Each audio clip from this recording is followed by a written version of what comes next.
Hello everyone, I'm Kiki and my group is Zoe and Elva. Today we are going to share with you an issue that's getting a lot of attention around the globe is domestic violence. Our presentation is divided into six parts to show you our research and analysis on this issue. The part one is problem research. Firstly, I would like to ask you, is there any domestic violence happening around you? And what is domestic violence? Through our much reading, we found that domestic violence is defined as controlling, threatening, and violent behavior that happens in an intimate relationship, including physical violence, verbal abuse, and financial control. It's not limited to partners but can also occur between family members or carriers.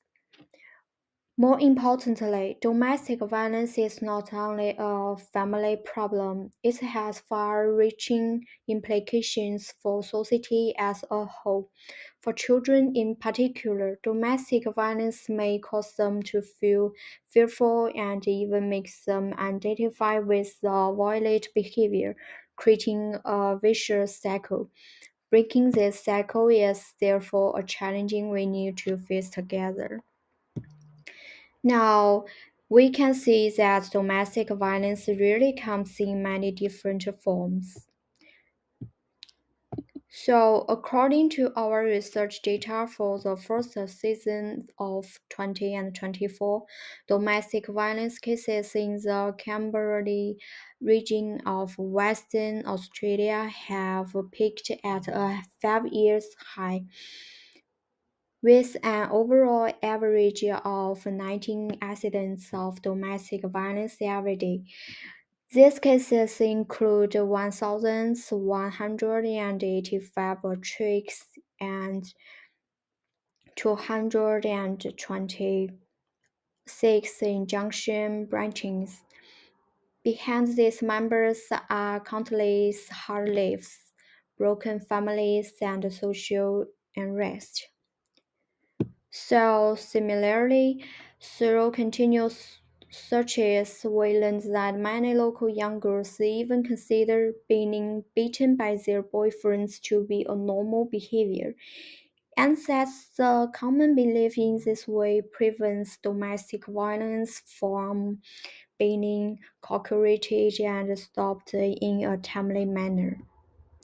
Now, next, let's talk about the second part, set analyze. Our study was conducted in the Canberra region of northwest Australia, a relatively remote Aboriginal community with a unique geographic and cultural environment. Of particular note is the community of Yauru, which is the subject of our analysis today. This community is located near Broman and has a relatively small population of about a few hundred people. This mainly dominated by the Yauru Aboriginal people. Now let's look at this picture. The Yauru community has a rich culture. They still preserve traditional arts, crafts, and cultural activities such as rock paintings and traditional dances. These are not only symbols of culture but also an important bond of community unity. And however, the Yauru community suffers from a number of educational weaknesses.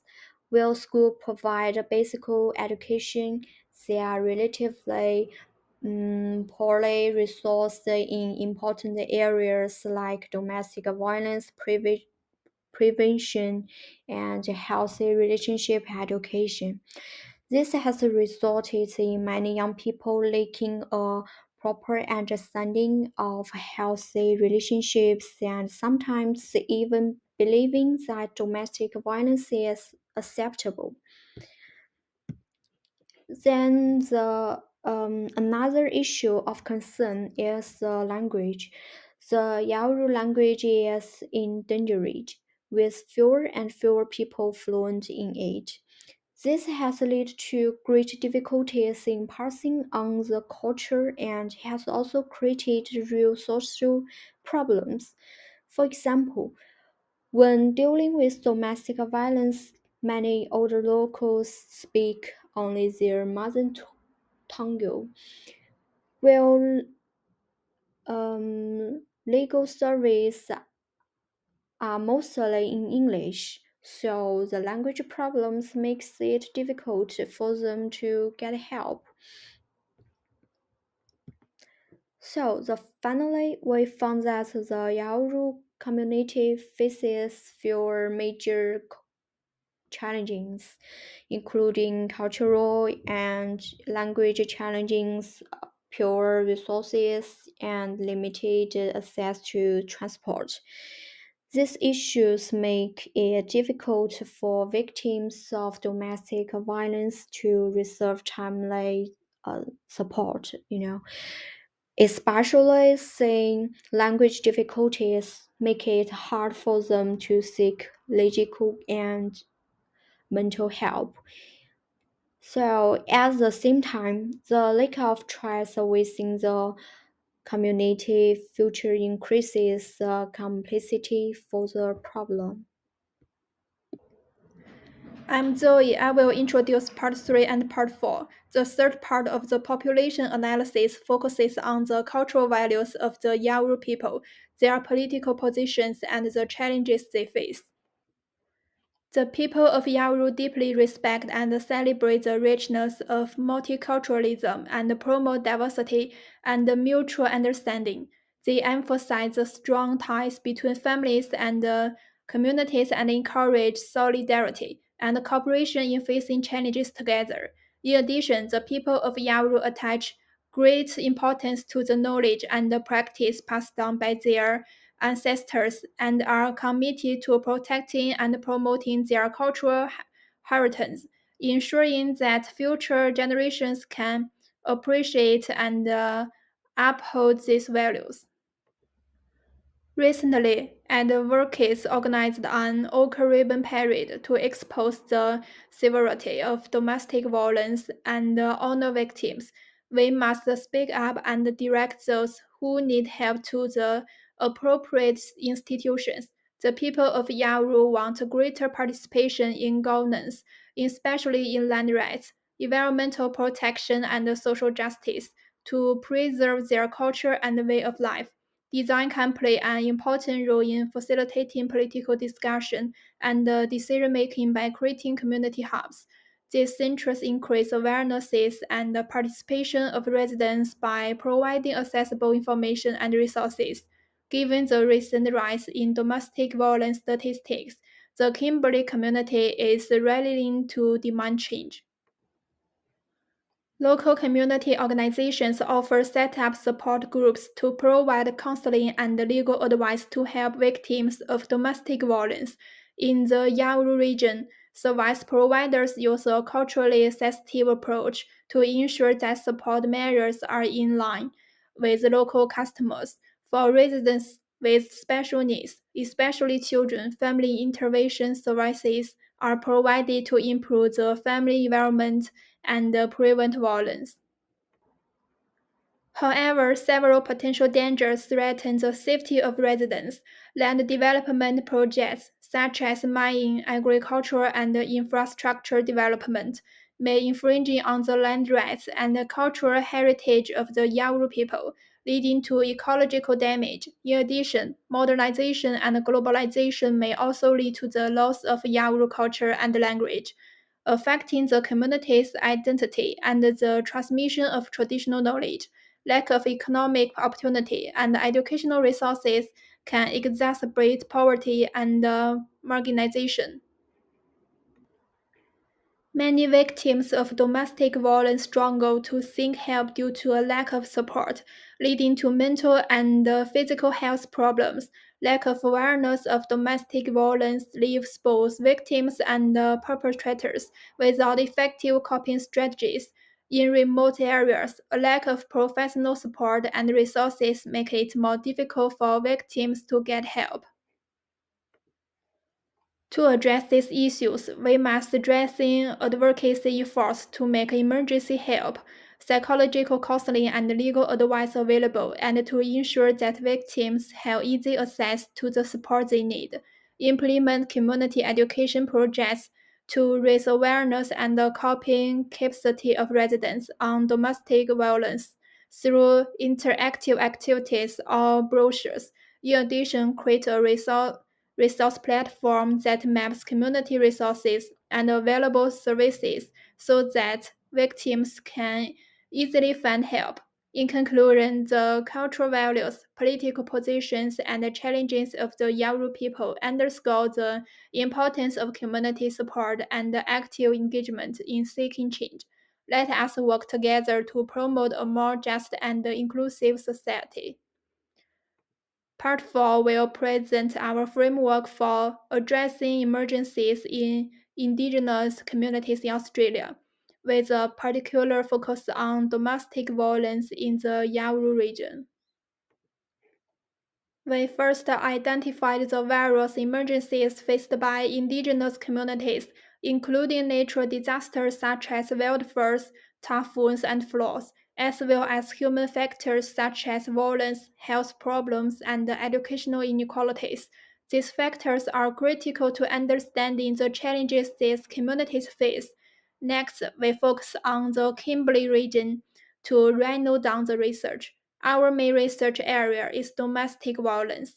Our goal is to explore cases and examine the cultural context, existing policies, the frequency of domestic violence incidents, local government solutions, and community attributes to these issues.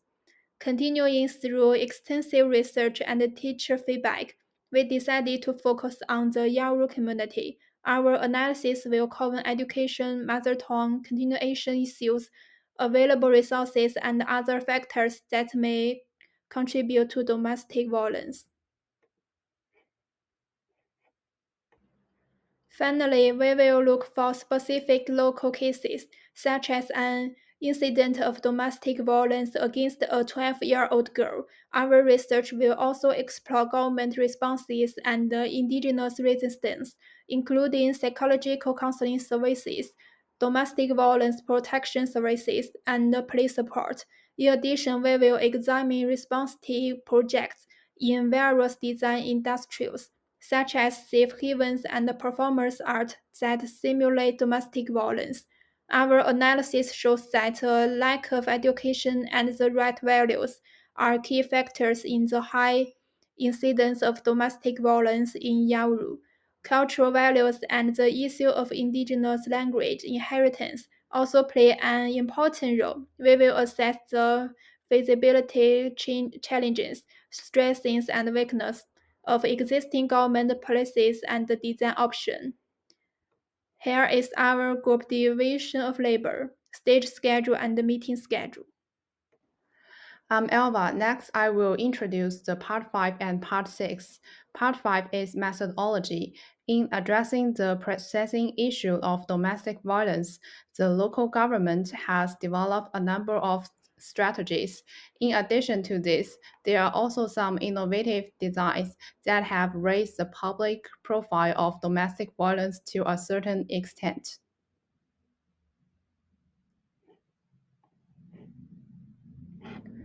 Firstly, I will talk about assistance to governments and humanitarians. The local government partners with essential organizations to provide critical support services. There are three examples. Family Violence Services WA offers shelter and hotline assistance for individuals in crisis. Aboriginal social services focus on delivering integrated support specifically tailored for Aboriginal communities. Additionally, Nindigiri Cultural Health Services works to promote awareness and prevention of family violence through targeted health programs. In addition, the local government employs several key strategies to address domestic violence. There are three examples for response. Firstly, community-led interventions. By engaging indigenous leaders, the local government ensure that programs are culturally relevant and effective. This approach builds trust within the community and encourages participation from those who may be reluctant to seek help. Secondly is multi-sectoral collaboration. The local government fosters cooperation among police, healthcare providers, and non-governmental organizations such as NGOs. This collaboration enhances resource efficiently, allowing for a more coordinated response to domestic violence. Last but not least is education and awareness. The local government implements educational programs aimed at youth to raise awareness about domestic violence. By addressing these issues early, they empower the next generation to recognize and prevent violence in their communities. Next, I will share three examples of innovative design. Case one called the Outscape program. This program provides safe shelter and support for women and children who are victims of domestic violence. It emphasizes mental health and community support through the design of warm, open space. The program follows humanistic design theory, focusing on user needs and psychological well-being.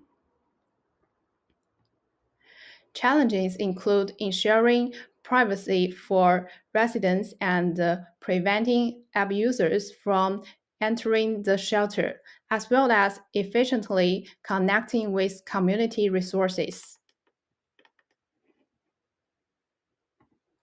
Case 2 called Dear Please Perform For Me. This performance art project stimulates the experience of domestic violence, using sound to give voice to the silent victims.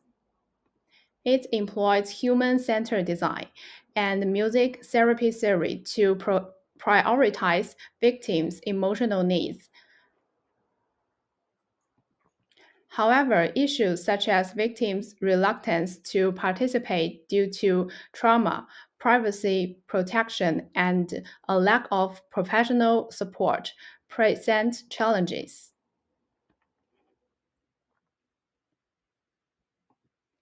Case 3 calls a safe haven. Safe haven centers are established across Australia to provide warm, non-clinical space for those in need, helping individuals avoid emergency situations. These centers are collaboratively ensuring they meet the needs of those who have faced challenges. They rely on social support theory to strengthen community networks. Nevertheless, issues regarding privacy, emotional recovery, and long-term independence for residents remain concerns. In summary, the local government's methodology to combat domestic violence is multifaceted, combining community engagement, collaborative efforts, and educational activities.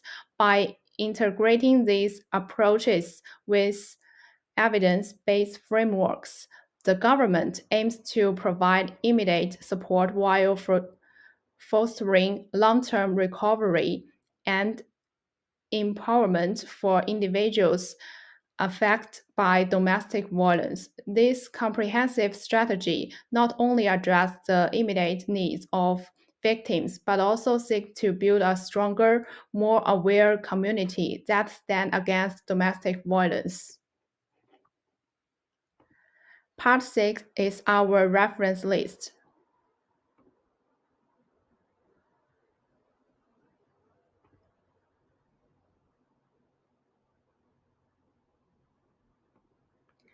Thank you for your watching.